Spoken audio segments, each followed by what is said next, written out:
Siyempre, para makaangat-angat sa buhay. Abay, gusto kong yumaman. Katiyong ng ginawa sa buhay. Kailangan ng pera ngayon eh, baga sakaling manalo ng loto. Para sa pamilya ko, para maganda ang buhay. Kapagawa ng bahay. Para di na tayo umasa sa mga kandidato ngayon. Makachamba at gumanda buhay. Minsan kada draw talagang palagi tumataya ako eh. Meron akong nakalaan budget para dyan sa loto eh. Ay, sa isang linggo 3 beses. Pag malaki lang yung premyo. 4 na beses lang. Araw-araw. Mga 10 years na siguro. Nakapagtala na tayo ng 347.8 million na jackpot prize. Highest yan sa ating Super Lotto 649. Madali lang compute yung chances of winning the lotto eh. Ito nga kinompute ko nga. Pag kinuha mo yung number of possible combinations dun sa 642 lotto, ang number of possible combinations ay 5 million. So para manalo ang isang combination, ang probability ay 1/5 million. Doon naman sa Mega Lotto, 1/8 million. At yung sa Super Lotto, 1/13 million. Maliit na yung chance na manalo sa lotto. Pero hindi imposible.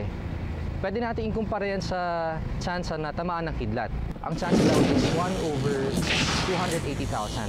Kinukumpara ko lang yung lotto at saka yung lightning. Katunayan, meron nga akong nabasa na isang teenager sa Michigan na na tinamaan ng kidlat, nag-survive, at nung kinabukasan, nanalo sa lotto. Gano'ng kadalas ka naman bumili? Ano, pag may pera, may bili. Sa tingin mo ba may chance kang manalo sa loto? Tawag niyo po ako? Ano? Hindi kasi parang binanggit niyo yung pangalan ko. Ano ba pangalan mo? Debito po, Debito Manaloto. Muntik na ako.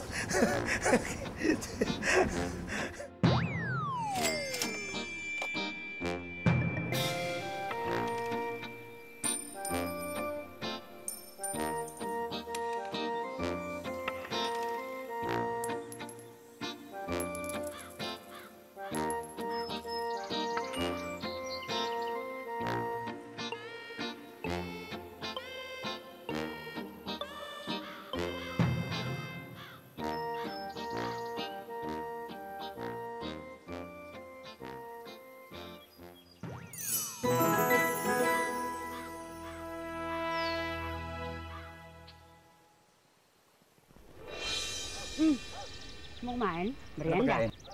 Tuh, kanin. Sayang eh. Kanin? Bakit? Kaya ka tumataba eh. Kaya ka tumataba eh. Kaya ka tumataba eh. Kaya ka tumataba eh. Ganon? Mataba na ako?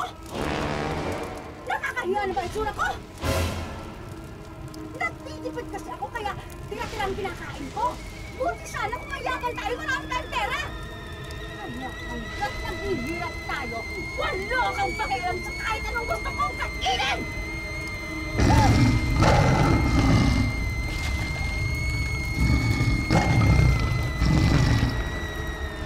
Uy! Ha?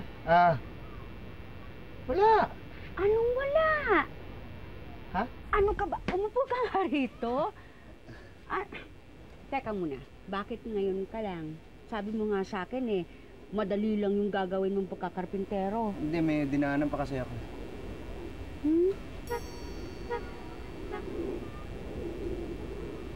Tumaya ka na naman sa loto, no?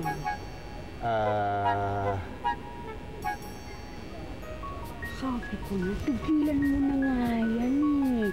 Nasasayang ang pera dyan. Ano ka ba? Hindi naman, ulit. Kompleto na may sweldo, hindi ko naman binawasan, no?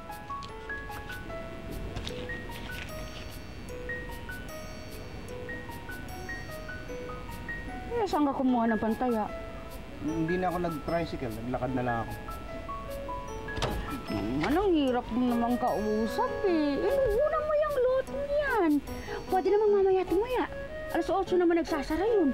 Eh, mahirap na, baka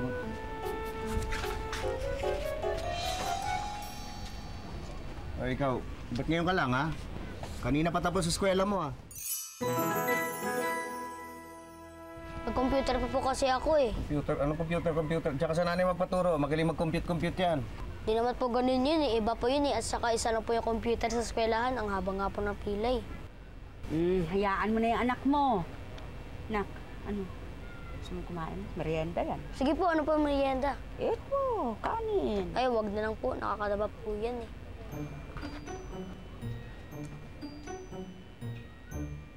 Wala! Chito, kuha kita tinapay kay Aling Taseng, ha? Wala!